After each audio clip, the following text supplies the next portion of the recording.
Assalamualaikum warahmatullahi wabarakatuh. Bertemu lagi dengan materi kita yang membahas tentang jamur atau fungi. Kita lanjut anak-anak ya. Kita bahas tentang cara reproduksi jamur.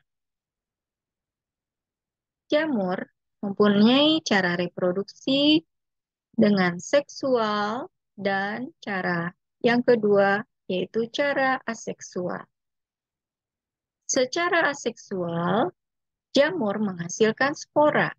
Spora jamur berbeda-beda bentuk dan ukurannya, dan biasanya uniseluler, tetapi ada pula yang multiseluler.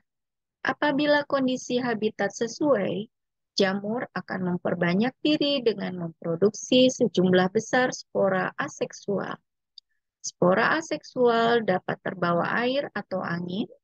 Bila mendapatkan tempat yang cocok, maka spora akan berkecambah dan tumbuh menjadi jamur dewasa.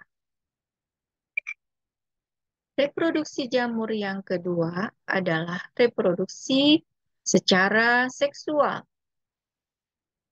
Reproduksi seksual pada jamur melalui kontak gametangium dengan cara konyugasi.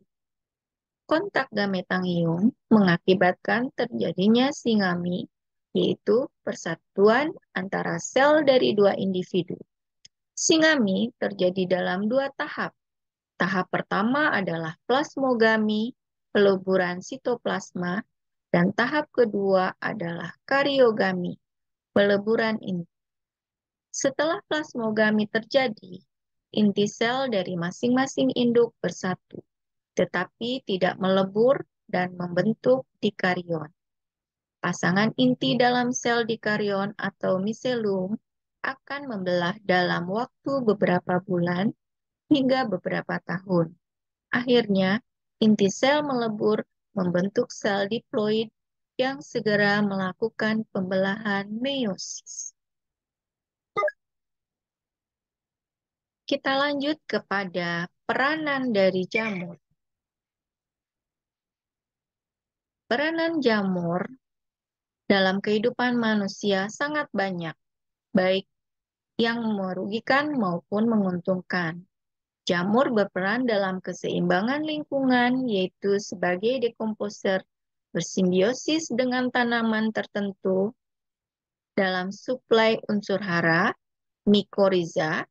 Jamur juga sangat penting dalam fermentasi makanan dan obat-obatan.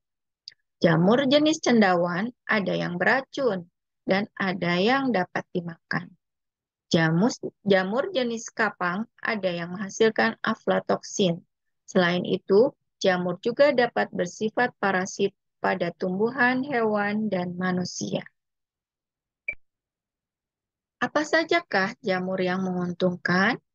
Contoh yang bisa kita sebutkan adalah Forfaliella volvaceae, jamur merah yang berguna sebagai bahan pangan berprotein tinggi. Ini dengan kata lain biasa yang disebut dengan jamur kancing.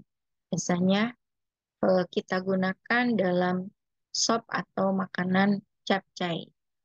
Rhizopus dan mukor berguna dalam industri bahan makanan, yaitu dalam pembuatan tempe dan oncom. Hamir Saccharomyces berguna sebagai fermentor dalam industri keju, roti, dan mie. Penicillium notatum berguna sebagai penghasil antibiotik.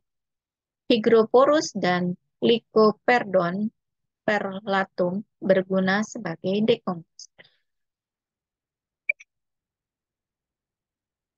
Jamur yang merugikan adalah contohnya petium sebagai hama bibit tanaman yang menyebabkan penyakit rebah semai. Phytophthora infestan penyebab penyakit pada daun tanaman kentang.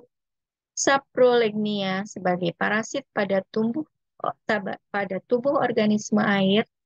Albugo merupakan parasit pada tanaman pertanian. Pneumonia carinii penyebab penyakit pneumonia pada paru-paru manusia.